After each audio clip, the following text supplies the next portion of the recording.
All right.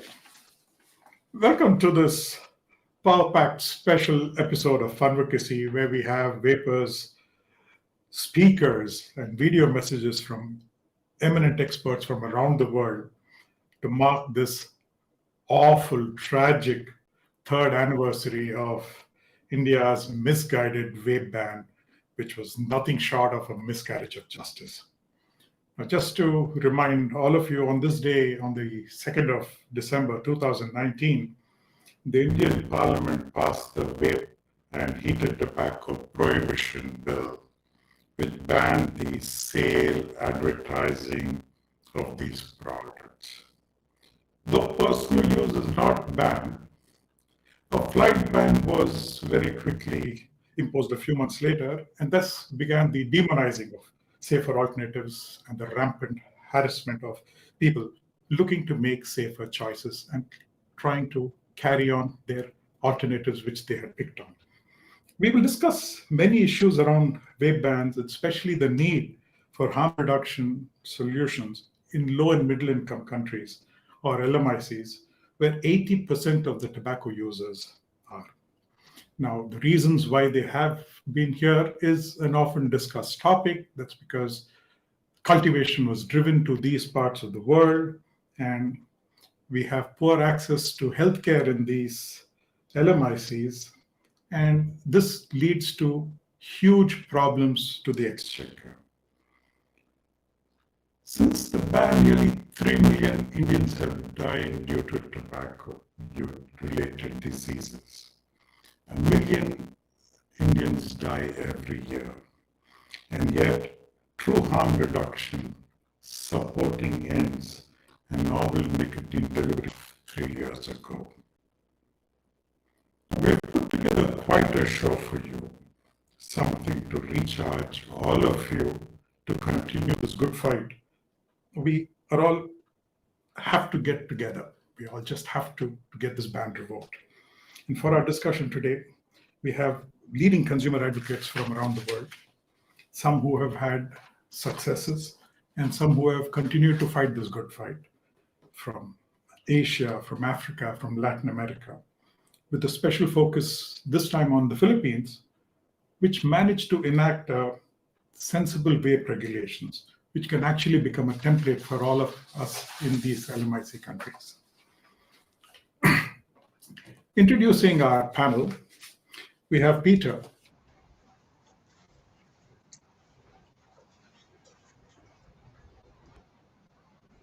PH, and Peter has been involved in Vapers Ph for nearly a decade.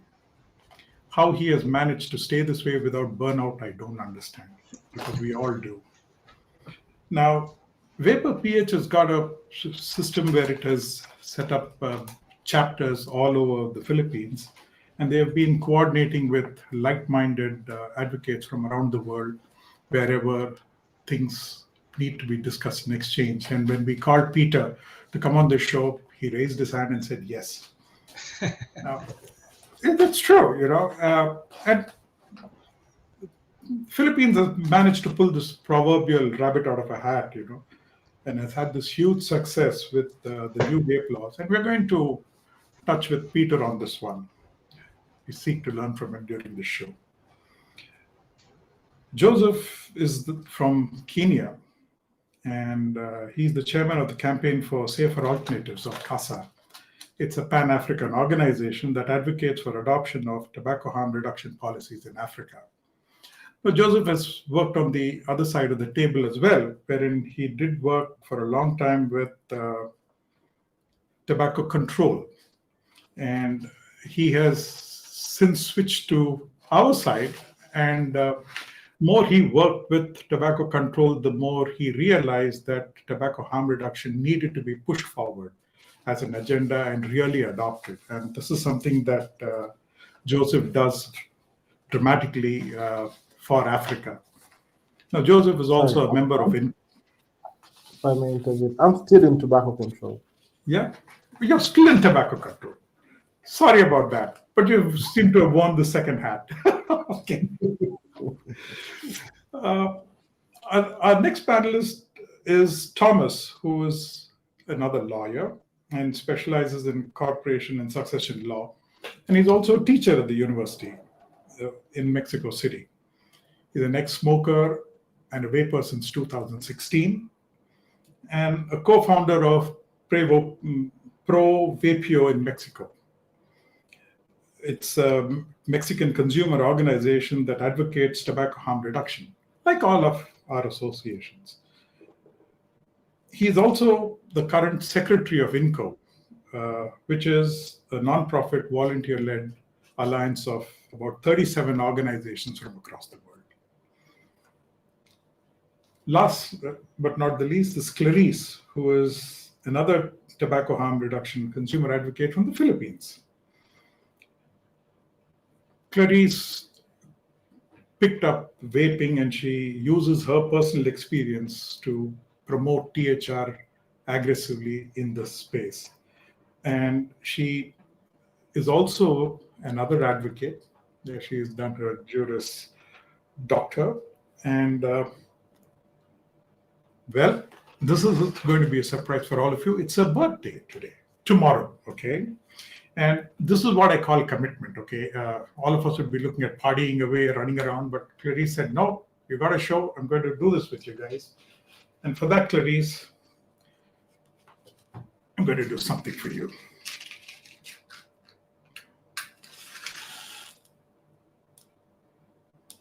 And since you're there in the Philippines, okay, there you go. Happy birthday to you. Happy birthday to you. Happy birthday, dear Clarisse. Happy birthday to you. Wow. Thank you so much. I'm going to eat this cake all on my own. Yeah, I'm not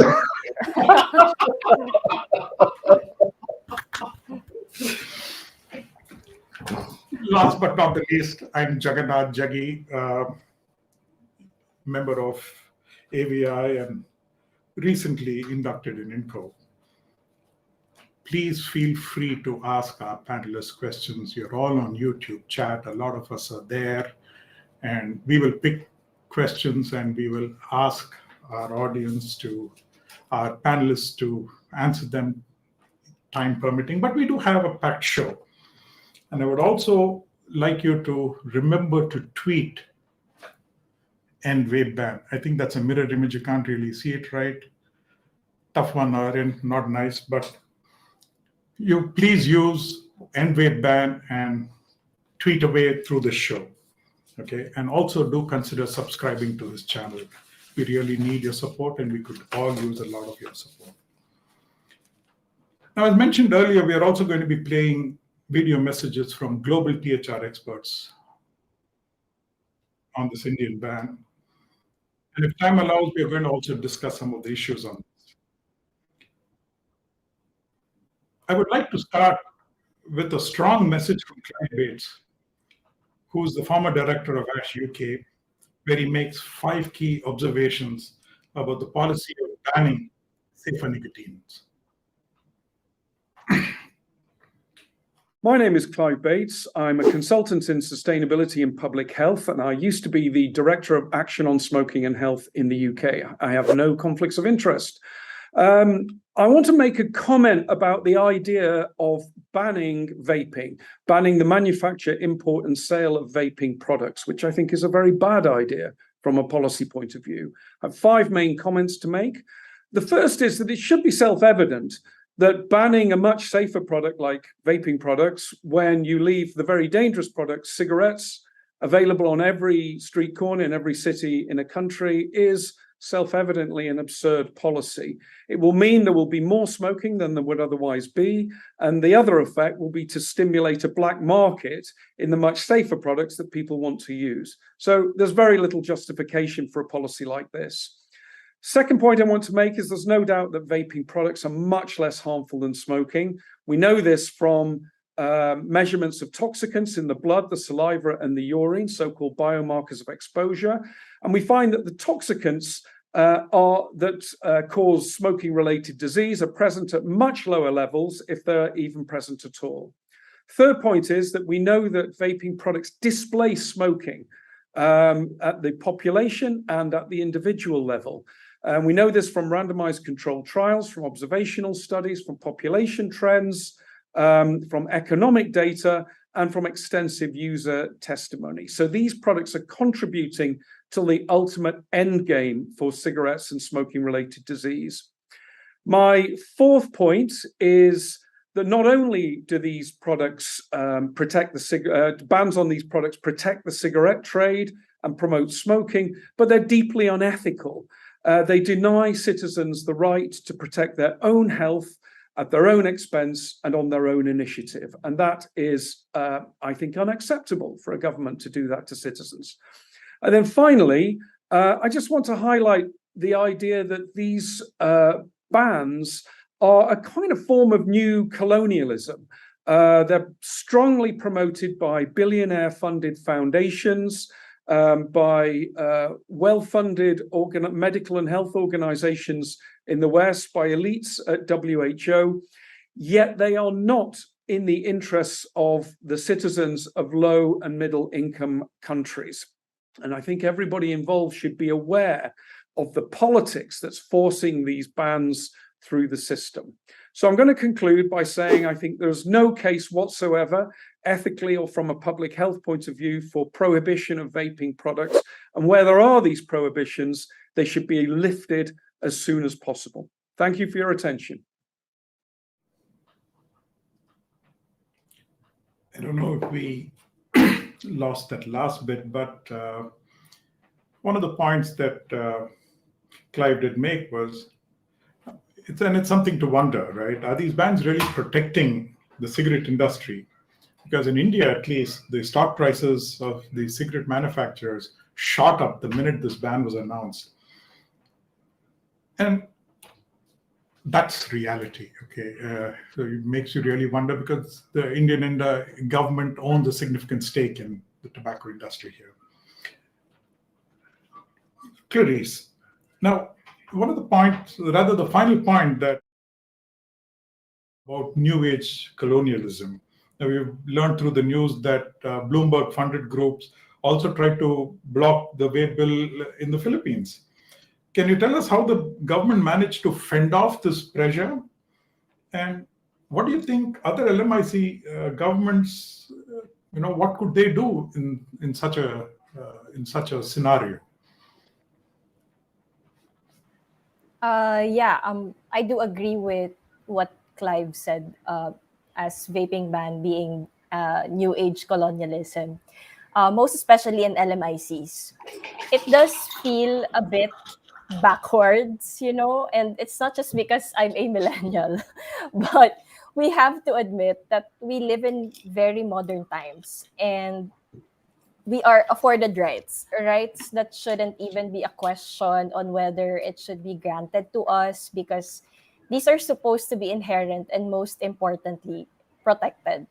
And with these bans, it does feel like, it's actually a form of deprivation that counters the rights that we should have.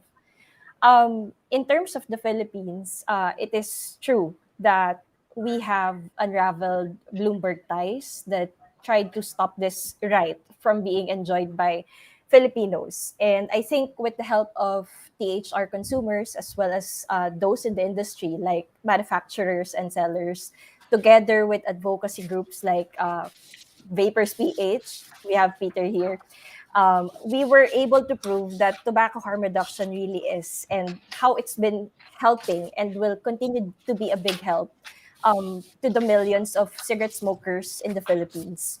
And of course, we also give credit and gratitude to our policymakers who kept an open mind and who have decided not just to look at it, but to actually listen and admit the evidence and science behind tobacco harm reduction and in crafting the vape law. So I think, there is power in truth. I'd like to think so. But we also have to be realistic that there is no hard and fast rule when it comes to having a vape law in each country, especially in the Asia-Pacific region. What I do think is what is important right now is to fight disinformation surrounding tobacco harm reduction, because this is probably one of the worst enemies that we have right now. And aside from being consistent at fighting disinformation, we have to find ways to make our voices become louder and to really put it out there. And at the end of the day, I know sometimes it can get very frustrating. For a consumer advocate personally, it does get frustrating sometimes. But I sense that, and I think all of us can relate to that. But also, hope is a very powerful tool. So there. And redemption's hope is a dangerous thing, I defer to hope is a beautiful thing. That's how it ends, though. Getting to that, Peter, can you tell us something more about the Philippine law and its main features and protections for both smokers and non-smokers? Could you also highlight some of the challenges that you foresee ahead in this and its implementation?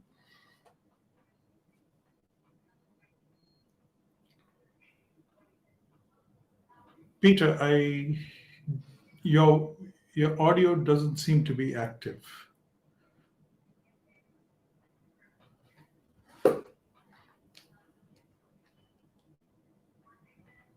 Oops.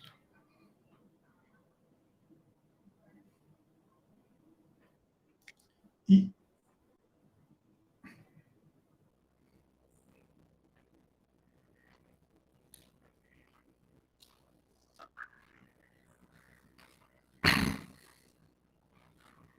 Oops.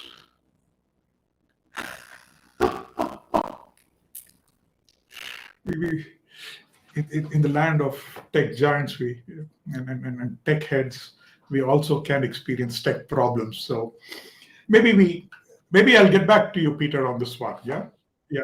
But moving forward, I'd like to take our next message from Derek Yach, who is instrumental in whose global treaty, the Framework Convention for Tobacco Control, or the FCTC, which has been ratified by over 180 countries, including India. Following that is the video by Charles Gardner, who is the executive director of INCO, an umbrella body, as I mentioned, with over 37.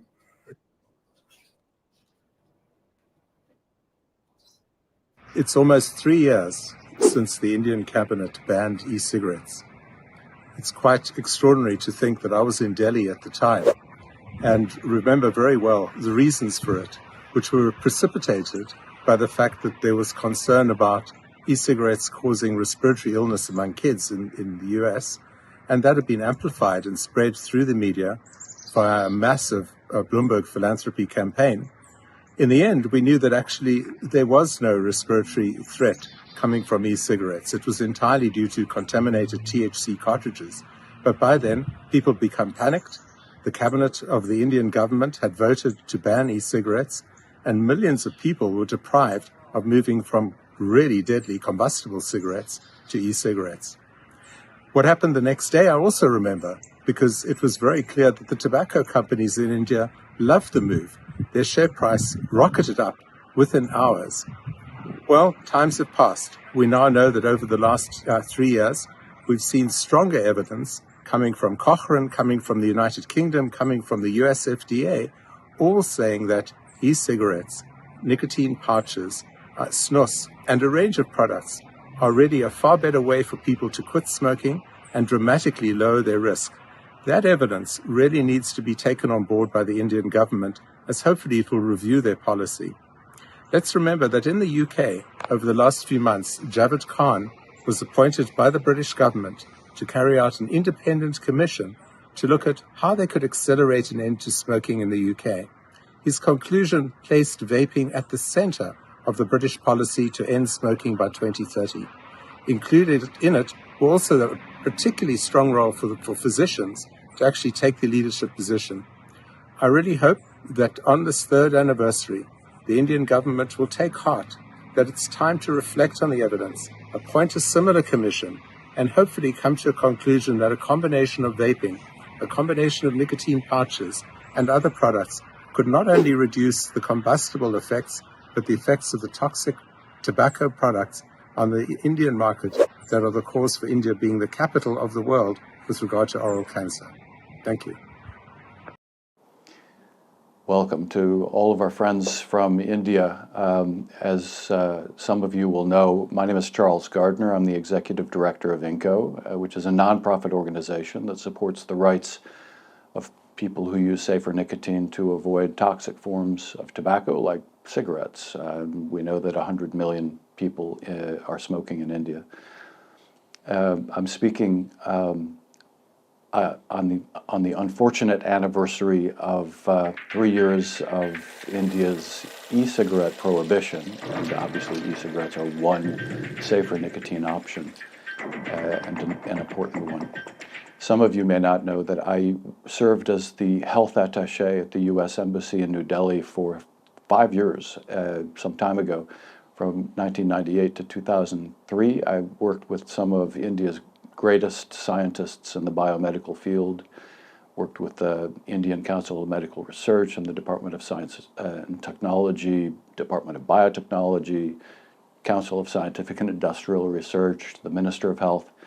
So I know and love India, and I hate to see what has happened there with outside interference, in my opinion, from one American billionaire named Michael Bloomberg, influencing the government policies of India. I think that there are some unfortunate perverse incentives built into the fact that India also owns its own tobacco company, or partly owns the India Tobacco Company. When you prohibit something that is a product substitute of a deadly cigarette, you're protecting the sales of the cigarettes.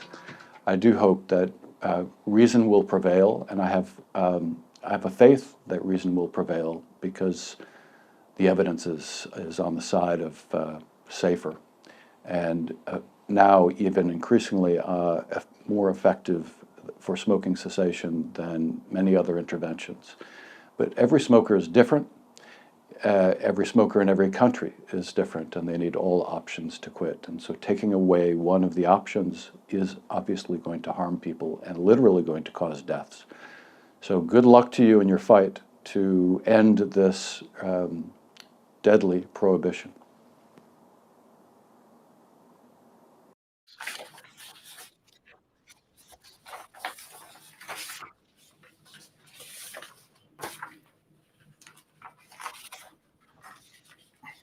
I think we are back. Yeah. I think Charles' video is just done. And Peter, if you're able to hear me loud and clear. Yeah, if you could explain the Philippines law and the main features like we were talking about, both for smokers and non-smokers, and what are the challenges you foresee? That's a great question, Jaggi. First and foremost, just to give everybody just a quick overview of what happened. It started with multiple bills that was submitted to our Congress. I think it started way back in 2016, wherein there were a lot of different versions that a lot of stakeholders have to sit down and debate on a lot of topics. Clarisse included a lot of members from different local organizations. And I remember that we have also invited a lot of experts to talk about it. To really answer your question directly, Jaggi, I think I think it's a great chance for the Philippines because it is a very progressive approach. That's the vape law, otherwise known as RA 11900. I think the most important part is that it defined what the products that have to be regulated, local tobacco products, ends, VNNPs. I think that's the biggest issue that you guys have now in India, hence the ban. Because the fact that it's not being defined, its existence is not being acknowledged. Like it could be easily shelved because it's not even recognized by any entity for that matter. So I think that's one. Second, since it's a progressive framework, the jurisdiction or the head agency that will implement the law is our Department of Trade. I don't know how it is called in other countries, but it's a trade department that will regulate the product. But bear in mind that included in that particular law is also the participation of the Food and Drugs Authority in the Philippines. I will not bore you into the details in saying section this, section that. I'm just trying to put it all together. And again, I go back to saying that it is a progressive approach because our Department of Trade in within the law is tasked to continuously check product standards based on what will be globally accepted moving forward. And I think that's a great jumping board for other jurisdictions because the Philippines is not saying that we are the experts on this, but we acknowledge the fact that we are one of the first countries to, you know, um, define it and acknowledge its existence. And despite being an LMIC, we are still open to the fact that there's still going to be a lot of things that will be changing moving forward. And that is why our Department of Trade is going to be working with our local Food and Drugs Authority. And I think most importantly is that here we put a lot of focus with our youth, and I would suppose it's the same with in India, in Mexico, and in Africa. So the law puts a lot of emphasis on making sure that the retailers only sell to 18 years old and above. That's the definition of adults here in the Philippines in the law, and there's going to be a lot of stern penalties as to the retailer, as to the supplier, and whatnot. And there's a requirement of that you have to show proof that you're actually 18 years old. And finally, before I end it, because there's a lot of important things here, I think the most important thing also here, and what you, Jaggy, mentioned earlier, is that it has to be pro-consumer.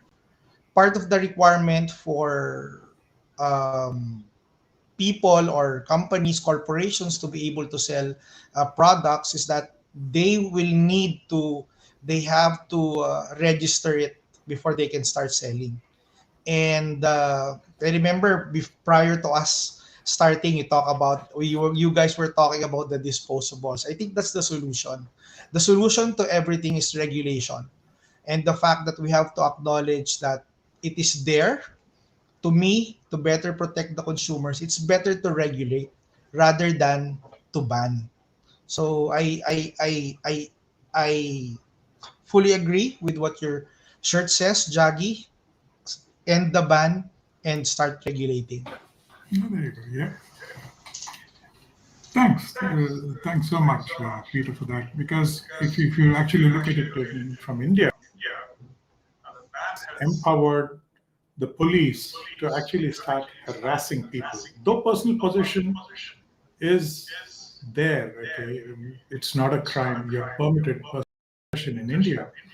You still have cases coming up to our attention every now and then that the police have caught somebody and threatened them with dire consequences and have taken bribes and so on, which is very, very disturbing, you know. And you look at the other scenario, which almost every other day you get news that so many 100,000 vapes have been confiscated by the customs department.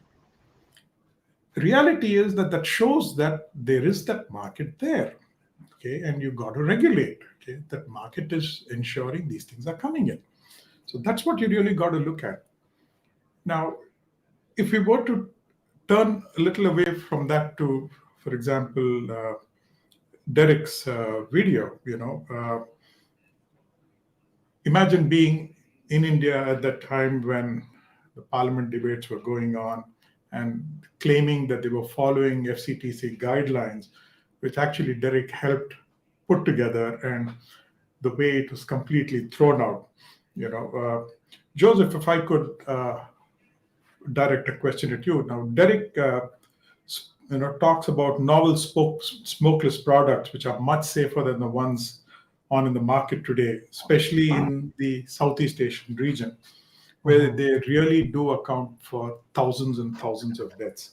I believe in Africa is encouraging in the acceptance of such nicotine pouches. Can you talk a little bit about their availability, affordability, and the consumer response to that? Jaga, thank you for the question. Now, for oral nicotine products, what I can say is that I can speak about Africa here and say that we're used to using oral tobacco products. So introducing someone to a safer product that is still uses it orally is easier for him to understand in comparison to electronic cigarettes. And then we have also the question of affordability, because these products are relative. You must understand that here we have issues with electricity and everything.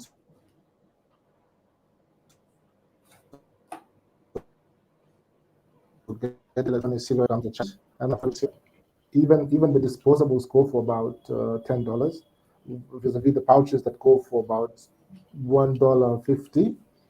So I believe, my personal belief is that the way to go for Africa is we should adopt and encourage oral nicotine products, the likes of snus and pouches, to be sold in the market. And the reception has been overwhelming for Kenya, for example.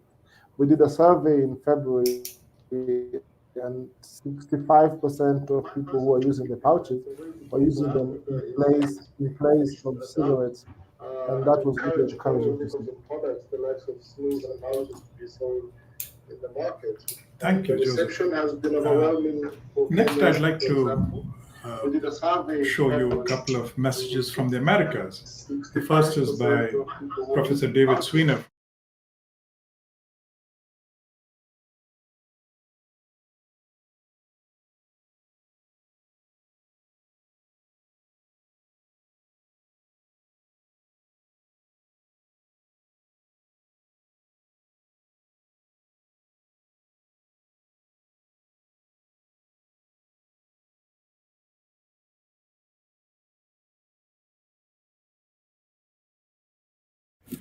Hello, I'm David Sweanor.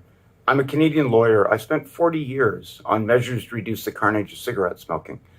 I'm currently speaking to you from a meeting in Latin America. We've known for decades that cigarette smoking causes a tremendous level of death and disease. And we've known for decades that the reason people are dying is because they're sucking smoke into their lungs. It isn't the nicotine that's killing them. They're smoking to get nicotine, but they're dying from the smoke. And we know that good public health practice is all about where you find risk, you seek to reduce it. And we do that by understanding people's lived experience, by meeting them where they are and empowering them to make better decisions about their own health. And really, that's nothing more than just using the principles of the Enlightenment. You use science and reason and humanism to improve the human condition. And as a result of those principles, human life expectancy is more than doubled in a little over a century.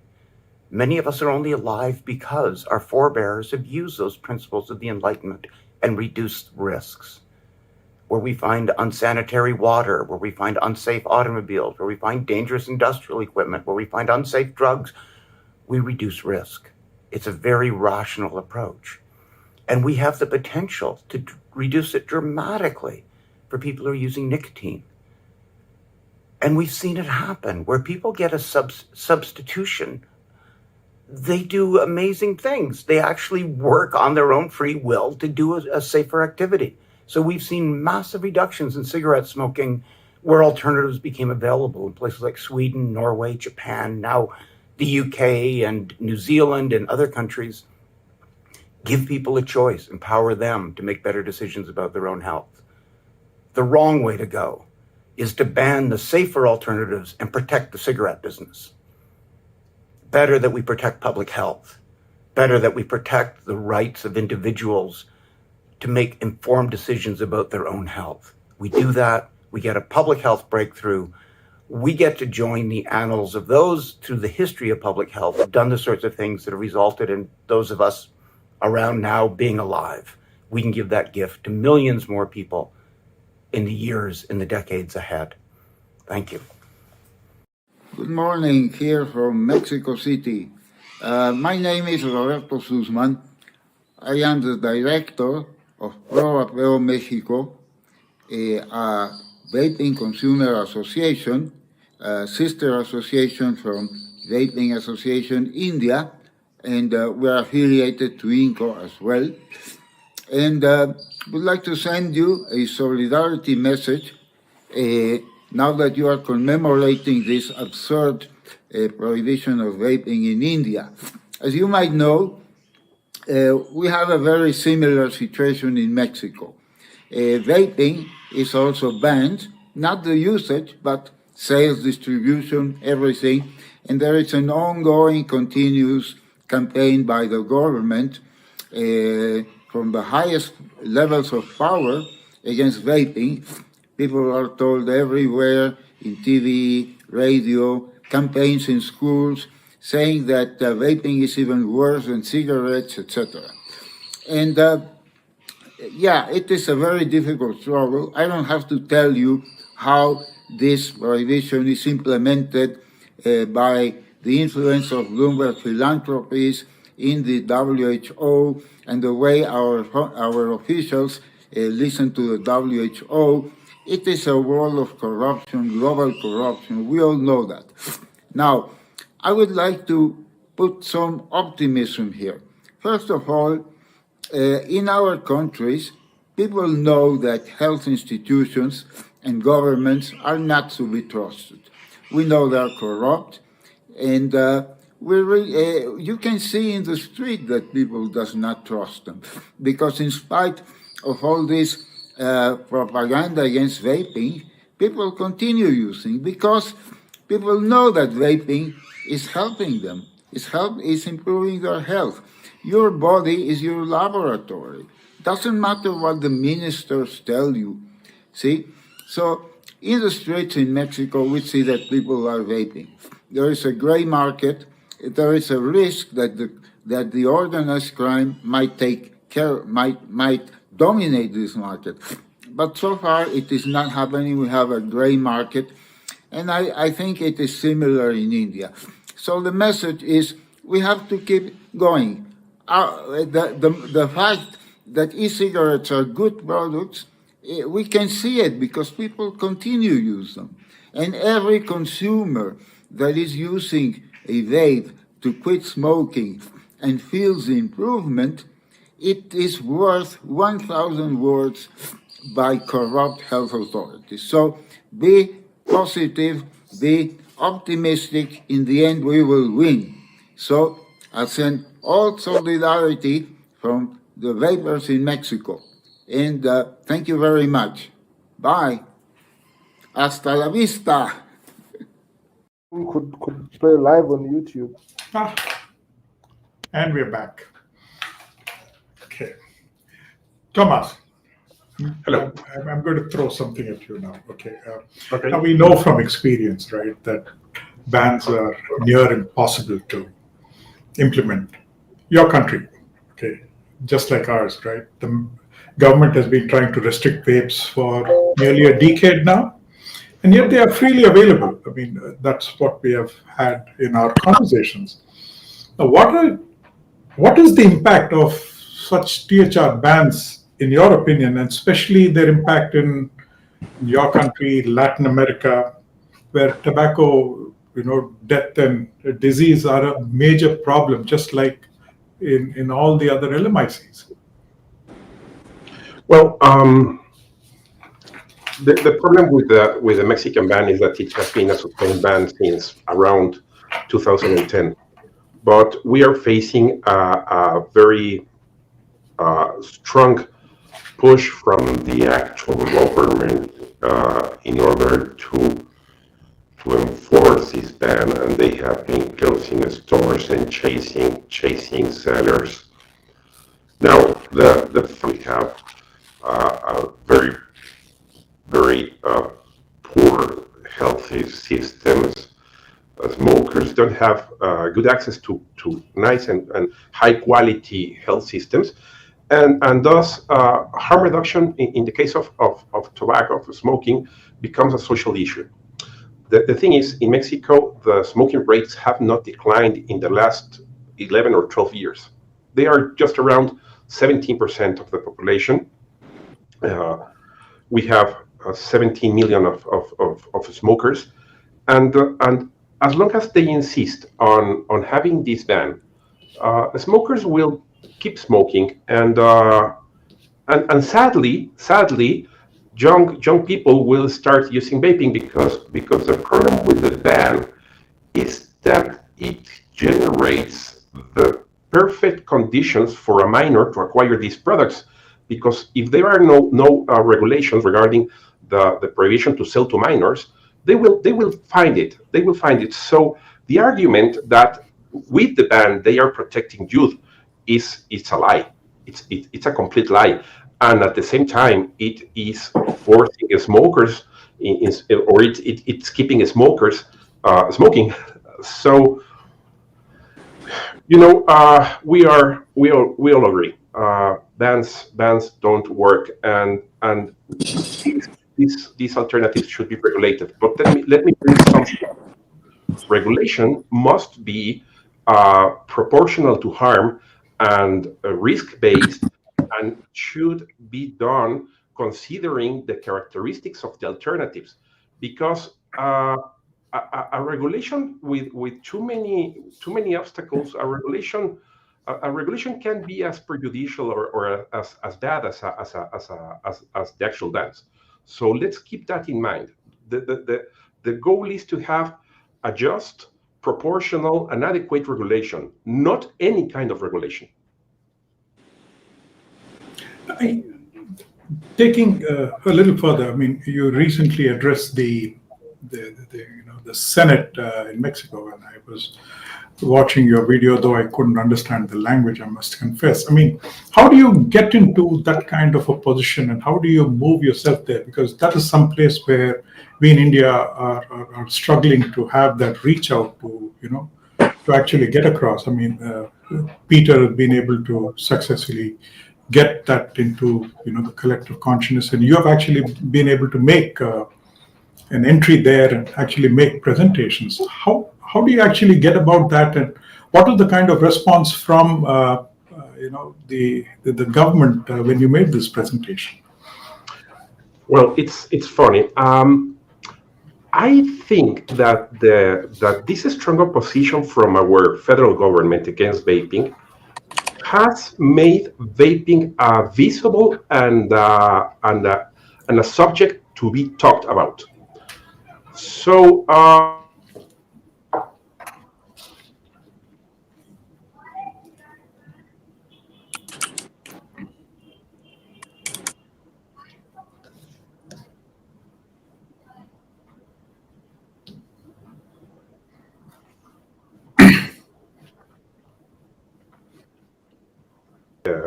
they wanted to have people that are against these alternatives, and they wanted to have vapers and people that can talk about harm reduction. So I was invited to this forum. I'm very, very grateful with this senator. But let me tell you something. The federal government tried to block it. She even said it. She said that the health minister tried to block the forum, and she was kind of angry because the health authorities did not send anyone to the forum. But at the end, what happened? I think that this forum gave us, not only me, the other participants that are in favor of tobacco harm reduction, gave us a very good platform in order to spread the message of hope and of the necessity of having this alternative regulation for the benefit of 17 million smokers here in Mexico. I don't know if this forum will have any transcendence, if something is going to happen after this forum, but it was a very nice opportunity to let politicians know that alternatives can be considered and should be considered as an opportunity and not as a menace, because it's amazing that politicians usually consider vaping something to defend the population from, and they don't see the opportunity they can find in alternatives in order to stop or to end the smoking. I know that's one of those big problems where the government decides it knows better than you about everything, yet is not able to come forward and help us, quit. Or when we make informed decisions, they don't allow us to. In India's case, they said, no, you're not allowed to. Thanks for that. Thank you so much. I'd like to now move to hear from Dr. Jasjit Alhuwalia, who has done decades-long research into tobacco harms and is deeply concerned about the tobacco situation in India.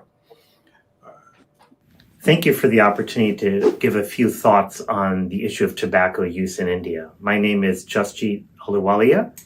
I was born in India and came to this country when I was 1 year old, but ultimately I am an Indian at heart and an Indian at birth. I'm a physician, public health scientist, and clinical epidemiologist.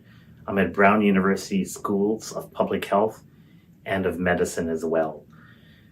I've been in the space of tobacco research for over 30 years, currently serve or completed a 3-year term with the Surgeon General on the Interagency Committee on Smoking, and have been on the board of directors of the Society of Research on Nicotine and Tobacco. I've conducted clinical trials for 30 years, using every medication that's been made and available through the FDA to help people quit smoking. I've been traditionally a very conservative approach. Quit smoking, don't start, and if you can't quit, keep trying.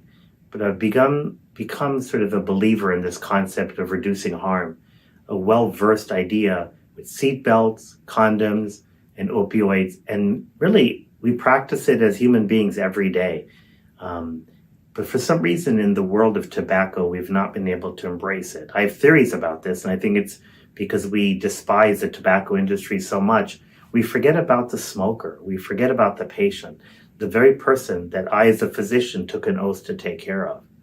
So specifically for India, I'm very sad. I was very sad when I learned that India banned all alternative nicotine products years ago, and in fact even banned research on these products in India. This is tragic. Science should be informing policy. If we can't conduct science, how can we really make good policy?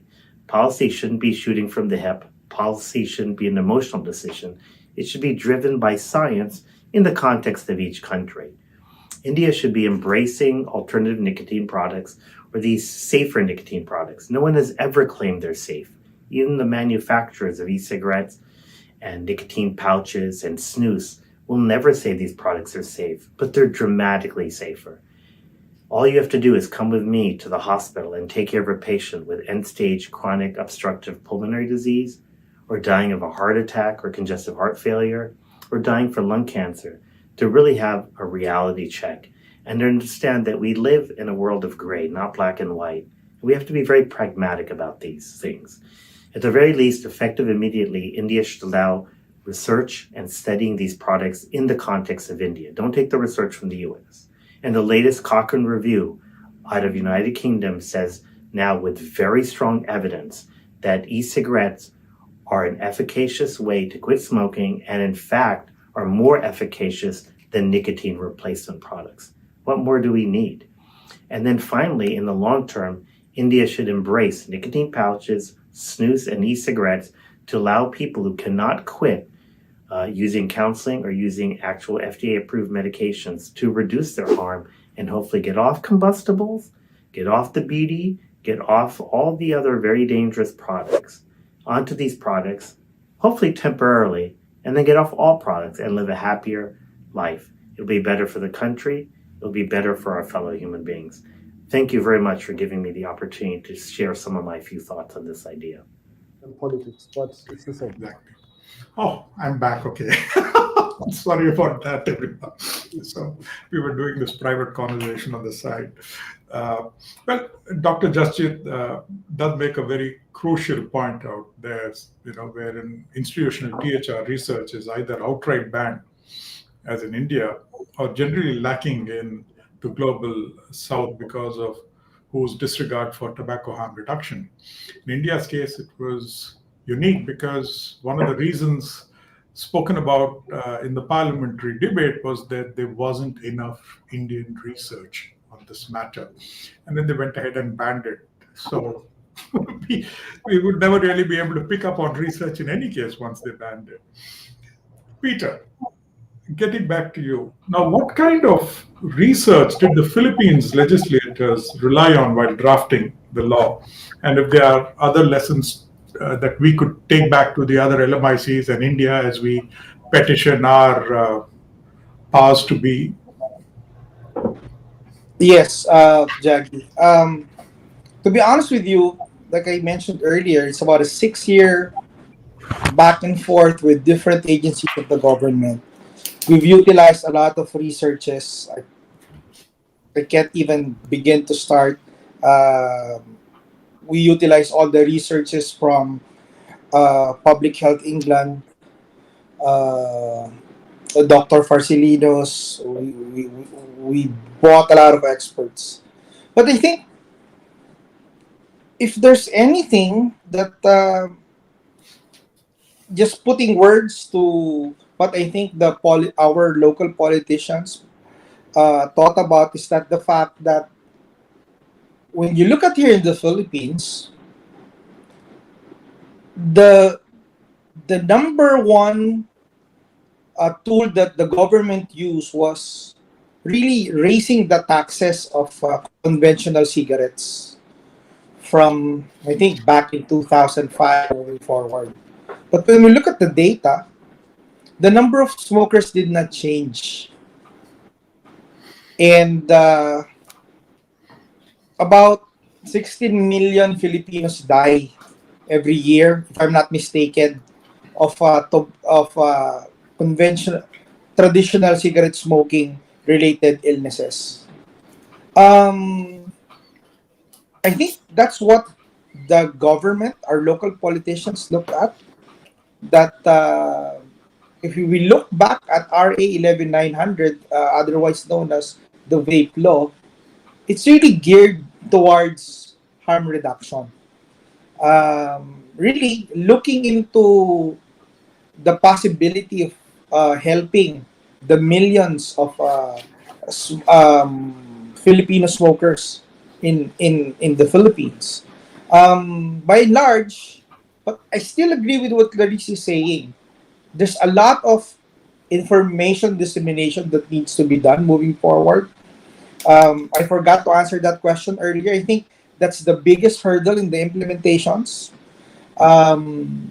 Because whenever I talk to a person, if you're not smoking, don't vape, right? We only encourage people to vape if you want to find a safer or a much better alternative to conventional cigarette smoking. In the end, we've had a similar de facto ban here when we were in limbo, and the products can still be bought from elsewhere. So if you ban it, it's a disservice to the consumers because they get substandard products, and you expose them to more harmful ingredients or to much more harm. And second, the government loses a lot of taxes. And finally, as an LMIC, you lose out on a lot of opportunities in the sense that, one, it could ease up the burden with respect to public health, and two, the amount of taxes that can be collected from these products, which could be used to better the population. So I think that's what happened here in the Philippines, and Clarisse and I are closely monitoring what's going to happen with respect to the implementations, because that's going to be the second phase here in the Philippines, Jaggi. Yeah, no, that's something that we should watch out for. But one thing that I can definitely see is, if you look at the action that Philippines has taken and what India has taken. And if India continues down this path and Philippines stays on that path, all you need to do is watch out for the mortality rates that are dipping. Yes. And watch that, and that itself will tell you who chose the right path. And it's obvious that Philippines has picked the most sensible approach in this region, and I only hope that our government picks up some real necessary cues from this. Considering also that you touched upon loss of revenue, and considering our finance minister announced the ban, she should watch the loss of revenue from vapes and say, hey, let's regulate and let's tax these things and get them legal. That would be perfectly acceptable to all of us as far as the victory here is concerned. I would like to now move to messages from two key people from the Asia Pacific region. The first one is a short message from Asa Saligupta, who leads the THR advocacy efforts in Thailand, which is facing a similar ban like India. And the next one is from Nancy, who is the executive director of CAFRA, which is a coalition of THR consumer organizations in the Asia Pacific. While you're watching these videos, please #EndVapeBan. I hope you're tweeting as you're watching. Greetings from Thailand. I am Asa Saligupta, the director of ECST Ends Cigarette Smoke Thailand. About the issue we are facing, I quite understand because India and Thailand is pretty much the same. We are facing the same dilemma. What is funny is that possessions of electronic cigarettes, even the act of vaping itself, is not illegal. What is illegal here is you cannot import, you cannot manufacture, plus you cannot distribute. Oh, and of course, let's not forget, you cannot vape in a no smoking area. But why is that? Is it because FCTC? Is it because of the World Health Organization? We have to consider this. According to ourselves, me included, according to lots and lots of scientific evidences and research, it's conclusive vaping is safer than smoking. So where is our human right? Where is our consumer right? Where's our voters' right? We should have the right to choose, especially for something that we consider it's safer. And also the ban brings in corruption here and in many places around the world. People who want better lives for themselves got harassed by officials, by policemen. That is not right. I've heard words saying that they don't want to initiate novelty products. But let's face it, in Thailand, in India, or any other countries, there are millions of vapers. The market values is off the roof. Banning is not an answer. And last but not least, what about the personal benefits of those who wants the ban? And I'll leave you with that. There are anniversaries that are good and pleasant and that we celebrate, such as a wedding or the birth of a child. And then there are those anniversaries that we approach with a bit of trepidation, the death of a loved one or a pet, pandemic. And then in this context, there's the 2nd of December, which this year is the 3-year anniversary of India's ban on vaping. And we need to talk about it. And we need to talk about it in the context of how that is impacting India, but also in the context of the wider Asia-Pacific region, I believe.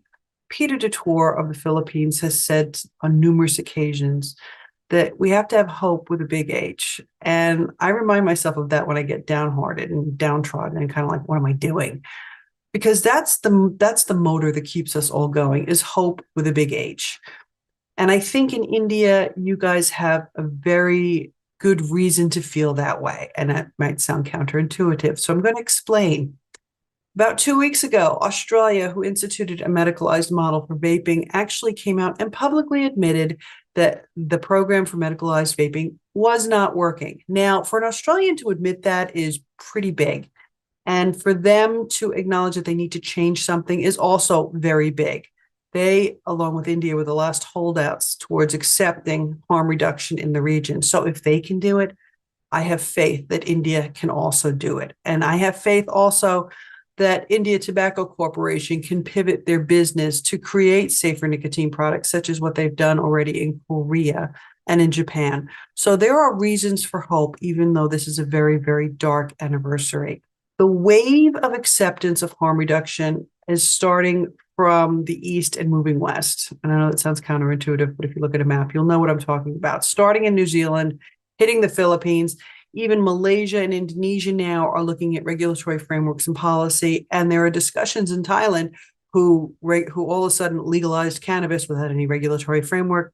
That defies logic. We're not going there right now. But a country that can legalize cannabis can also legalize and regulate vaping. And I do believe that there are discussions around that. And no, we know that it's not necessarily about the benefit to public health, but more about tax take. But, sometimes, especially in our region, we have to take what we can get. And if it means taxation gives us regulation in a legalized market, I'm okay with that. I think the majority of us are okay with that simply because it provides access and choice. And that's what we all are fighting for, is access and choice. So adults can choose not to use the product that's going to harm them, but still be able to have access to nicotine, which helps them in whatever manner or reason that is. So, I think that India bears the brunt of the harm for tobacco in the region. I mean, Asia Pacific region bears the global burden of tobacco harm, but India is the, flashpoint, not only because of the sheer population, but also because of the prevalence of the use of unsafe oral tobacco. Combustible tobacco, not so much. We know it's unsafe oral tobacco, same with Bangladesh and in Pakistan as well. So India needs to be the country that's the touchstone for that part of South Asia. And I think you're doing an excellent job. And I think even though we're sitting here at 3-year anniversary of a ban, I think in 5 years, we'll be sitting here and having a discussion and saying, hey, you know what, we did it. It's a long game and we're going to get there, and we need to focus on ourselves and not worry so much about what's going on in the EU or the United States, but on ourselves, because as a region of LMIC, we are doing things that are going to benefit the people in Latin America and are going to benefit the people in Africa. We are the light for them, and we need to stay the course, and we need to keep on keeping on. So AVI, full credit to you guys for fighting in the face of what you're dealing with. And know that all of us in Asia Pacific, we're backing you guys up. All right. We're going to do this together. So thank you again for allowing me to make these comments. And I look forward to talking about this again in 5 years in a completely different context. So stay safe and be well. Yeah. Sorry. President of Unco. All right, I guess we are. we keep doing this from time to time, and so you should forgive all of us. Okay, but I wish I really had the energy levels of Asa and Nancy and the infinite ability to go on at this so constantly. I mean, all of us, at least me, I hit burnout every now and then because I'm just not able to manage and maintain this level of intensity that is required. And this is where, talking to people like all of you and listening to these experts gives us hope, gives us that energy which we need to get back, on this bandwagon of fighting for our rights. I would like to ask each one of you on typically consumer advocacy efforts and what challenges you believe are there in LMICs and in your region in particular. Perhaps I could start with you, Clarisse, since it's going to be your birthday shortly, or perhaps it already is. Yeah, actually here in the Philippines, it's almost 1 a.m. So it is now my birthday. Happy birthday. Well, anyway, so not to rain on anyone's parade, but I do think that it's never smooth sailing, and we happen to be in a very bumpy storm. But I do strongly believe in the power of facts, science, and just putting the truth out there.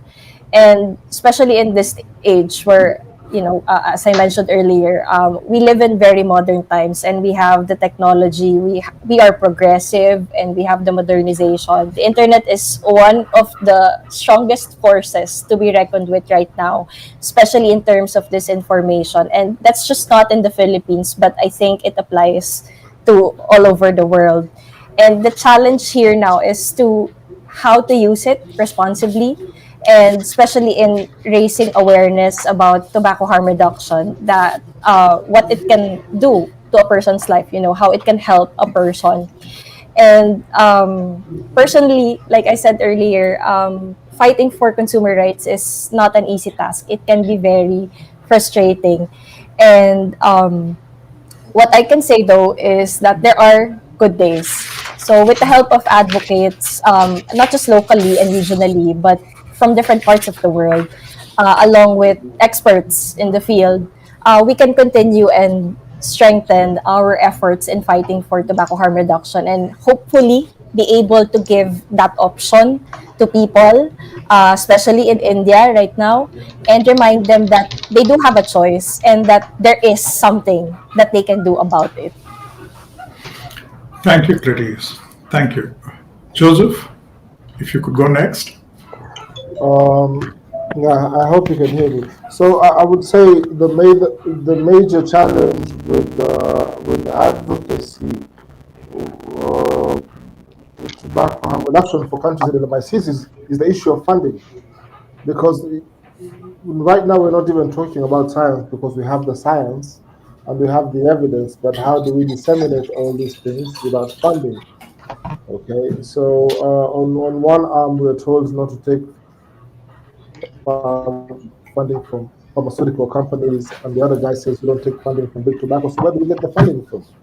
I think as advocates, which there's loads of us here, what needs to be done is that we need to equip the advocates to spread the message, whether it's on social media or through op-eds or through campaigns and meeting policymakers and members of parliament. We can only do so much without funding. I'll give you an instance. When I was in tobacco control, if you allow me to quote a name, like Campaign for Tobacco-Free Kids, they used to make sure that we have in excess of $100,000 a year just for advocacy alone. Now you move into harm reduction, and there is literally no funding. We depend on well-wishers and people who've experienced this process with us, and that, unfortunately, that's not sufficient enough for you to be able to get heard.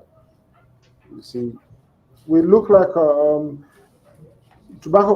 When we're in parliament, we get guys from tobacco control, and we get 100 of them, and then when we come from Hamad.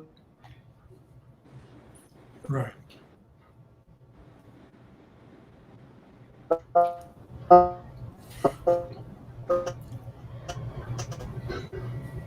Tomas, if I could get your take on this. Regarding advocacy, well, advocacy and the kinds of challenges that we face out here in LMICs and in your country in general. Where did everybody go? Well, I think the most important challenge is that people are not realizing, and politicians are not realizing, that these bans are an indefensible and perverse breach of human rights. Governments should not tell us how to live. Governments have to inform us and to protect population, but at the same time they have to respect the freedom of people and their ability to make choices regarding their health and their way of living. So society in general should start seeing that these bans are just the tip of the iceberg of a way of thinking that the governments should tell us how to live. I hope that in the future advocacy makes its voice stronger in order to let the politicians know that human rights must be protected, even in the case of tobacco, because 80% of the smokers in the world are living in LMICs. So yes, I just want to leave you with that. Our freedom is being limited, and our ability to make choices regarding ourselves is being limited, and that's perverse, and that causes more harm than good. Thanks, Tomas. Peter, saving you for last. Jackie, it makes it very difficult because I think the top concerns of advocates like us have already been mentioned: human rights, funding, the uphill battle, and whatnot. So probably from my end, I'll just say that as an advocate myself, and like what you mentioned earlier, it's all right to take a breath sometimes. We all feel the burden of what we're doing. But we're in it, as you mentioned earlier, it's a good fight. And I know you guys are in a tough spot right now because of the ban. But let me ask you this, and I borrow this particular phrase from one of my idols here in the Philippines. Jaggy, if not you, then who? If not now, then when? We might not see those changes. We talk about regulations, but remember, we are here trying to give our fellow, well, not really fellow, but I was a smoker before, so we're trying to change the life of that smoker and try to give them a much better alternative for a much better. So I really appreciate what you're doing here, and I hope that take a breath sometimes and continue to fight the good fight. Thanks, Peter. Reality is this. In India, we have this ban. The ban has not really stemmed the flow of vapes and e-cigarettes. They are still equally available, but they come right now in an unregulated scenario. Okay. Previously, it still wasn't regulated, but the sellers had their own codes that they followed. They were having checks and balances in place, and that's how they were selling them. It doesn't exist today. So where are those checks and balances? The government's losing revenue. We don't have research. It's huge. The size of the problem is huge. And we continue to lose 1 million lives every year due to tobacco-related things. I really think it's time. I mean, we all know it's time that governments of the land and LMICs actually stop and rethink. And look at countries that have actually started making positive changes in that direction. Even if it is for just economic reasons, like, say, UAE, which did it. At least now it's legally sold there. And you will see smoking rates are significantly dropping. Talking about kids, everybody was saying in India, oh, the kids. Now, in India, you still have loose cigarettes being sold. One stick for 15 rupees. Compare that with 2,500 rupees for a vape. Now, which kid with 2,500 and 15 doesn't make sense yet. It's there, and every now and then you'll find news of kids with all kinds of things being caught during a surprise check at their school. No vape, but all kinds of other stuff. So it really makes sense. Does it really work? Kids are going to experiment. Kids are going to try things. The minute you say ban, they're more curious about why on earth it's banned. So I think you got to look at these things proactively, and I really think that drawing energy from all of you, is how we need. I'm almost like that leech, sucking out this kind of positive energies that you have to give us the strength to go on. And I really hope that our audience too has got that from all of you. And so I really would like to thank each and every one of you. Clarisse, thank you so much for staying here and on your birthday. I mean, thank you so much. Peter, thanks. You really gave us a lot of hope. Joseph, thank you. And last but not the least, my dear friend Tomas, thank you so much for starting off your Saturday first thing with us rather than getting into meetings. Thank you so much.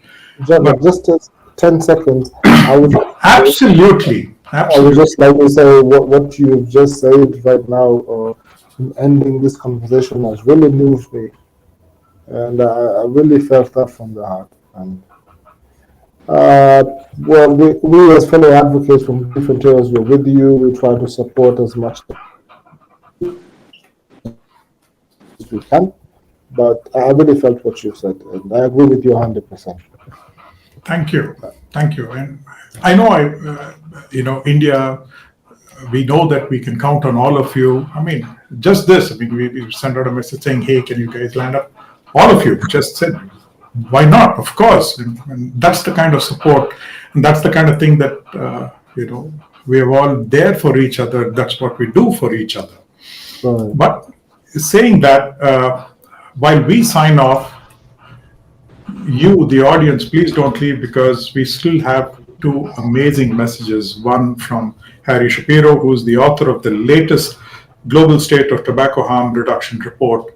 And finally, to close the show, an inspiring message from our dear friend H, who we are thankful for his guidance and support. And please stay till this very end and watch. We are all going to be on YouTube answering your questions the best we can. And do subscribe to this channel. We have a lot of interesting, fun stuff. We also get cakes like this, which we distribute. Well, I eat it myself. And please don't forget to hashtag #EndVapeBan with all your tweets about this show. Absolutely. Thank you so much for watching. Thank you, everybody, for coming. Good night. Stay safe. Bye. Love you all. Hi, my name is Harry Shapiro, and I am the executive editor and lead author of the Global State of Tobacco Harm Reduction Report 2022, which we launched earlier this month in the UK. We've called this report The Right Side of History. And if you call something the right side of history, that suggests there is also a wrong side of history. And in this particular context, we would say that the Indian government, by banning e-cigarettes, is definitely on the wrong side of history. Let me read you an extract on India from our latest report. Around 120 million people smoke in India, but only about 8% smoke commercially manufactured cigarettes. Most consume locally produced cigarettes called biddies or similar local combustibles. However, India is also home to millions of tobacco users who consume traditional smokeless tobacco products. In 2010, 1 in 4 of the Indian population used such products. Due to their contents and manufacturing processes, these traditional smokeless products pose very high risks to health. And India has high rates of oral cancer as a consequence. The tobacco industry is the largest commercial sector in India. It employs around 45 million people, both directly and indirectly, across all sectors of the business. Annually, India exports some 800 million kilos of tobacco. With 1 million deaths a year from smoking and oral tobacco-related diseases, it should be clear public health benefit to enact risk-proportionate tobacco harm reduction regulations in India. Instead, of course, as you know, India chose to ban e-cigarettes.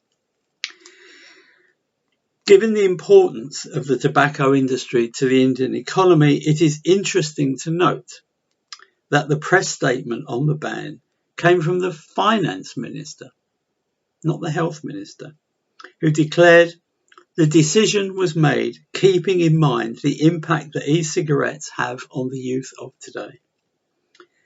Really? According to the latest Global Youth Tobacco Survey data for India, around 7 million school students had used tobacco in the previous 30 days, as opposed to around 3,000 who had ever tried an e-cigarette, including one-time use only. So that kind of gives you a hint of really what's going on here. It's much more about money and politics than it is about public health.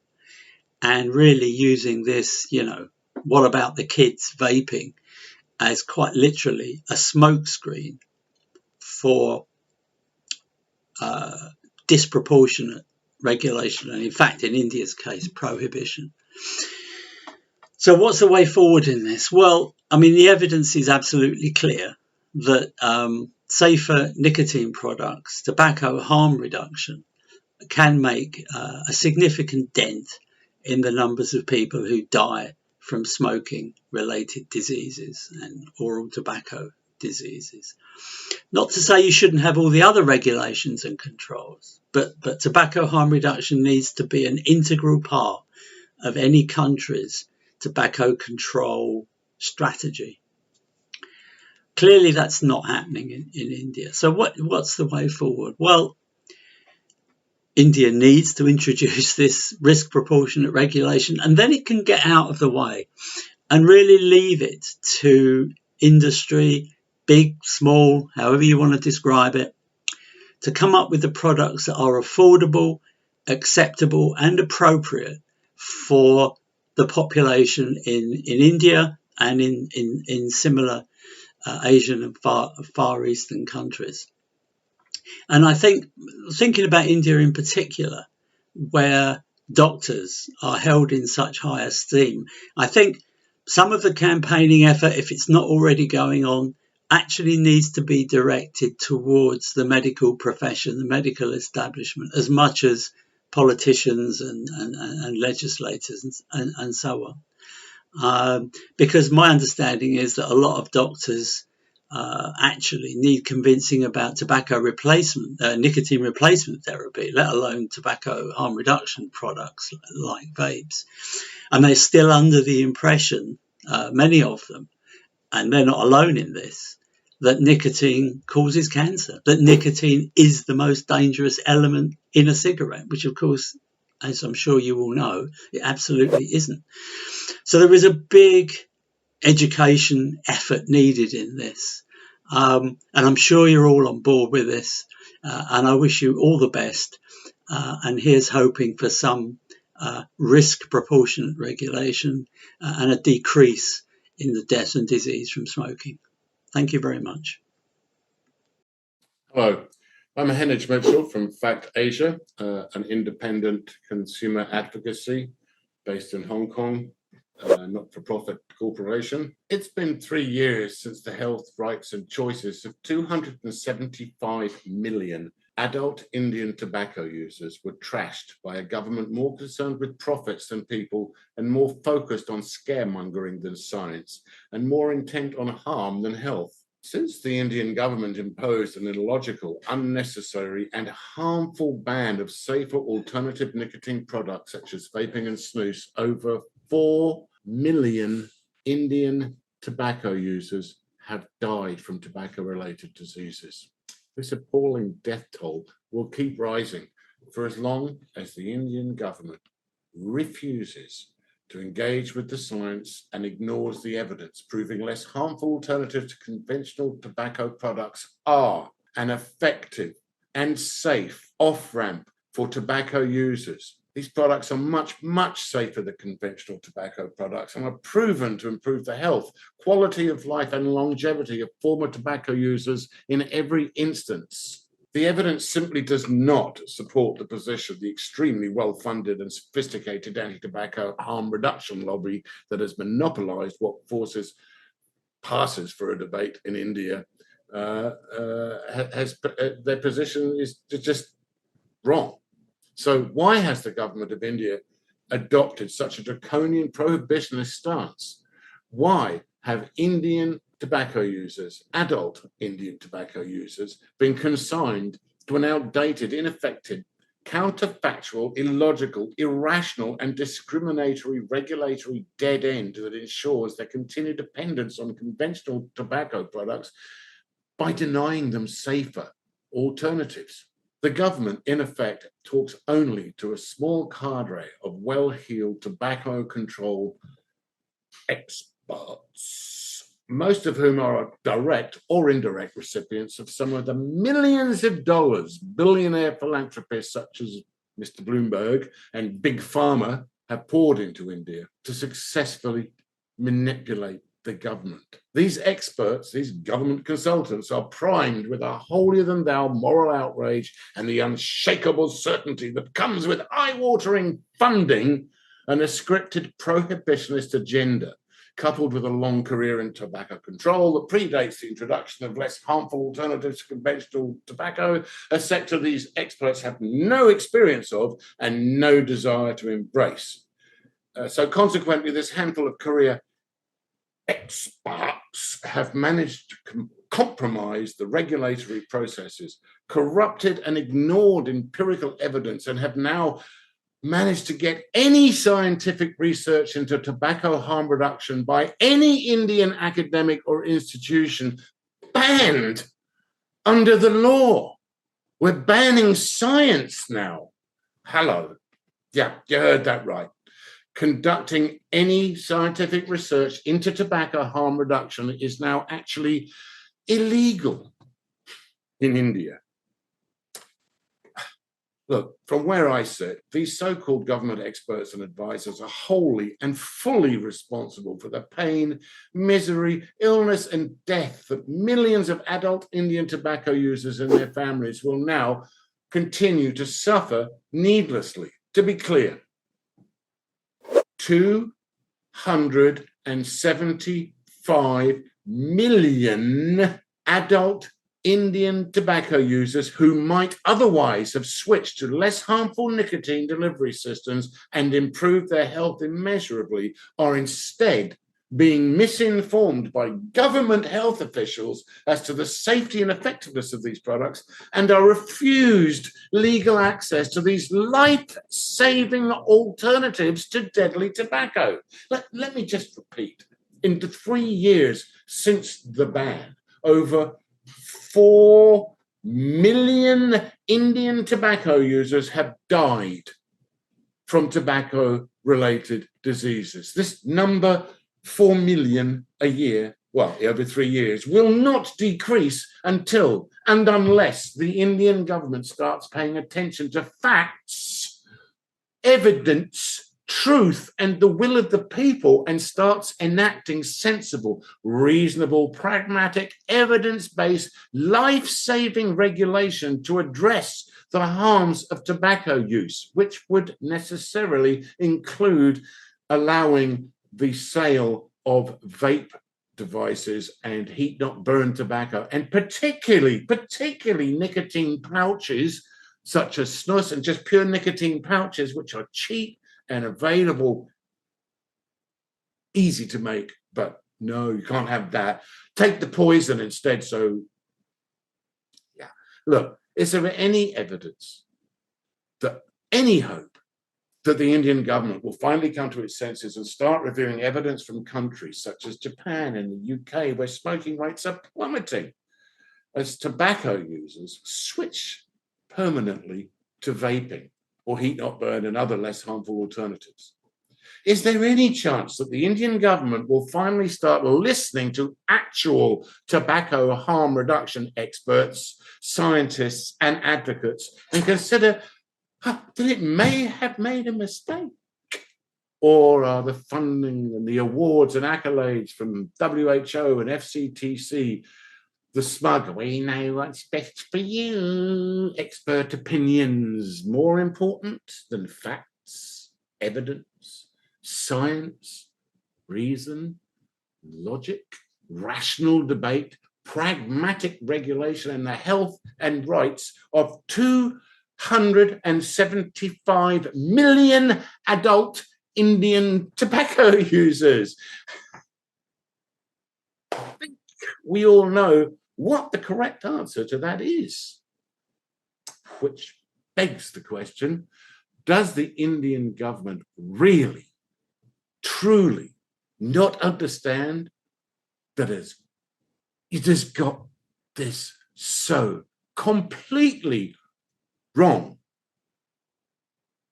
Well, we are here to keep reminding them, and we will never stop pestering them until they realize that their job is to serve the people, not the profiteers, and to promote healthier choices for the electorate, not impose prohibitionist policies that simply serve the interests of a handful of mega wealthy philanthropists and the commercial agendas of multinational big pharma corporations. Nothing about us without us. Thank you.